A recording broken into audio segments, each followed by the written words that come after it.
Hi welcome back to my YouTube channel Poornima's kitchen. ಇವತ್ತಿನ special kalakand sweet ಮನೆಯಲ್ಲೇ ಹೇಗೆ ಮಾಡೋದು ಬೇಕ್ರಿ ಸ್ಟೈಲಲ್ಲಿ ತುಂಬ ಈಸಿಯಾಗಿರುತ್ತೆ. ಇದು ಮಿಲ್ಕ್ ಸ್ವೀಟ್ ಅಂತಲೇ ಹೇಳ್ಬೋದು. ಬರೀ 15 ನಿಮಿಷದಲ್ಲೇ ಮಾಡ್ಬೋದು. ಬನ್ನಿ ಹೇಗೆ ಮಾಡೋದು ಅಂತ ಹೇಳ್ಕೊಡ್ತೀನಿ. ಯಾರೆಲ್ಲ ನನ್ನ ಚಾನಲ್ ಹಾಗೆ ನೋಡ್ತಾ ಇದ್ದೀರಾ ಲೈಕ್ ಮಾಡಿ, ಸಬ್ಸ್ಕ್ರೈಬ್ ಮಾಡಿ, ಪಕ್ಕದಲ್ಲಿರೋ ಬೆಲ್ ಐಕಾನ್ ಅಂತ ಒತ್ತೋದಂತೂ ಮರಿಬೇಡಿ.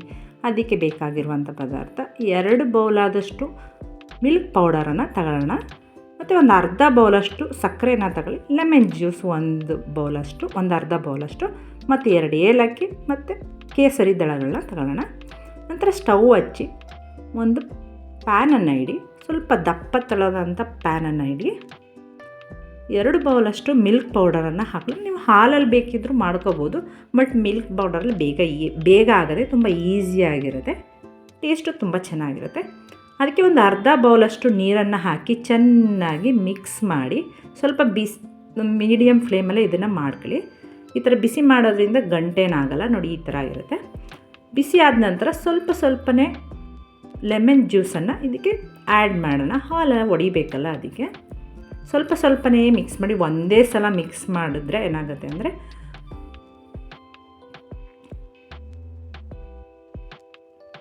ಸ್ವಲ್ಪನೇ ಮಿಕ್ಸ್ ಮಾಡಿ, ಅದು ಸ್ವಲ್ಪ ರವೆ ಥರನೇ ಬರುತ್ತೆ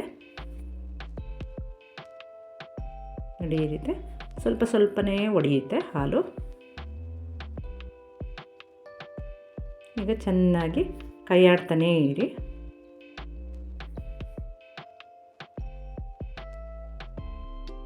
ನೋಡಿ, ಅದಕ್ಕೆ ಗಟ್ಟಿ ಆಗುತ್ತೆ, ಈ ರೀತಿ ಆಗುತ್ತೆ. ಯಾವ ತನಕ ಕೈ ಆಡ್ತಾನೆ ಇರುತ್ತೆ. ನಿಮ್ಮ ಸೇಮ್ ಬೇಕ್ರಿ ಇಲ್ಲಿ ಯಾವ ಥರ ಇರುತ್ತೆ ಅದೇ ಥರ ಟೇಸ್ಟಿ ತುಂಬ ಚೆನ್ನಾಗಿರುತ್ತೆ. ನಂತರ ಇದಕ್ಕೆ ಸಕ್ಕರೆನ ಆ್ಯಡ್ ಮಾಡೋಣ. ಸಕ್ಕರೆ ಆ್ಯಡ್ ಮಾಡಿದಾಗ ಸ್ವಲ್ಪ ತೆಳುವಾಗುತ್ತೆ, ಬಟ್ ಕೈ ಆಡ್ತಾನೇ ಇರಿ, ಗಟ್ಟಿಯಾಗುತ್ತೆ. ಇದಕ್ಕೆ ನೋಡಿ, ತುಪ್ಪ ಬೇಡ, ಬೆಣ್ಣೆ ಬೇಡ, ಏನೂ ಇಲ್ಲದೇ ಸ್ವೀಟನ್ನು ಮಾಡ್ಕೋಬೋದು ನಾವು ಮನೆಯಲ್ಲೇ. ತಳ ಹಾಕ್ತದಂಗೆ ಕೈ ಆಡ್ತಾನೆ, ಸ್ವಲ್ಪ ಗಟ್ಟಿಯಾಗೋ ತನಕ ಕೈ ಆಡಿದ್ರೆ ಸಾಕು. ನಂತರ ಇದಕ್ಕೆ ಏಲಕ್ಕಿ ಪುಡಿ ಮತ್ತು ಕೇಸರಿ ದಳಗಳನ್ನ ಹಾಕಿ ಕೈ ಆಡಿ. ನಿಮಗೆ ಆಪ್ಷನಲ್ ಇದ್ದರೆ ಹಾಕ್ಬೋದು, ಇಲ್ಲಾಂದರೆ ಹಾಗೇ ಸ್ವೀಟ್ ಮಾಡ್ಕೋಬೋದು. ನೀವು ಇದನ್ನು ಚೆನ್ನಾಗಿ ಮಿಕ್ಸ್ ಮಾಡಿ ನೋಡಿ. ಅದಕ್ಕೆ ಮಾಡ್ಕೊಂಡ್ರೆ ಸಾಕು ನೋಡಿ, ಇಷ್ಟು ಗಟ್ಟಿ ಆದರೆ ಸಾಕು.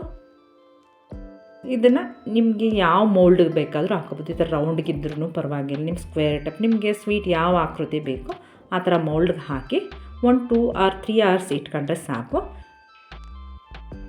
ಇದನ್ನು ಚೆನ್ನಾಗಿ ಅಮ್ಕಿ ಪ್ರೆಸ್ ಮಾಡಿ ಈ ಥರ 1, 2 or 3 hours ಇಡೋಣ. ತುಂಬ ಚೆನ್ನಾಗಿರುತ್ತೆ ಸ್ವೀಟು. ಕ್ಯಾಪ್ ಹಾಕಿ ಇಟ್ಟು ಇವತ್ತು 3 hours ಆದಮೇಲೆ ನೋಡಿ, ಈ ಥರ ಗಟ್ಟಿಯಾಗಿರುತ್ತೆ. ನಾವು ಇದನ್ನು ಒಂದು ತಟ್ಟೆಗೆ ಡಿಮೋಲ್ಡ್ ಮಾಡೋಣ. ನೀವು ಸ್ವಲ್ಪ ಡಿಮೋಲ್ಡ್ ಮಾಡಬೇಕಾದ್ರೆ ಸ್ವಲ್ಪ ಪಾತ್ರೆ ಸ್ವಲ್ಪ ಬಿಸಿ ಮಾಡಿ ಹಾಕಿ, ಬೇಗ ಇದಾಗುತ್ತೆ ನೋಡಿ. ಈ ಥರ ಡಿಮೋಲ್ಡ್ ಮಾಡಿದೆ, ಎಷ್ಟು ಚೆನ್ನಾಗಿದೆ ಸ್ವೀಟ್ ನೋಡಿ. ಮೇಲೆ ಸ್ವಲ್ಪ ಬೇಕಾದರೆ ಸ್ಯಾಫ್ರಾನು, ಡ್ರೈ ಫ್ರೂಟ್ಸಿಂದ ನೀವು ಡೆಕೋರೇಟ್ ಮಾಡ್ಕೋಬೋದು.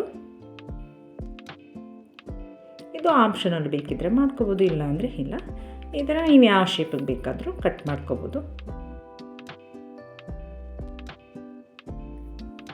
ನಾನು ಹೇಳಿದ್ನಲ್ಲ, ಬೇಕ್ರಿಲಿ ಸಿಗೋ ಥರನೇ ಕಲಾಕಂದ್ ಸ್ವೀಟ್ ರೆಡಿ ಆಯಿತು. ಟೇಸ್ಟ್ ಅಂತೂ ಅದ್ಭುತವಾಗಿರುತ್ತೆ, ಮಾಡಿ ನೋಡಿ.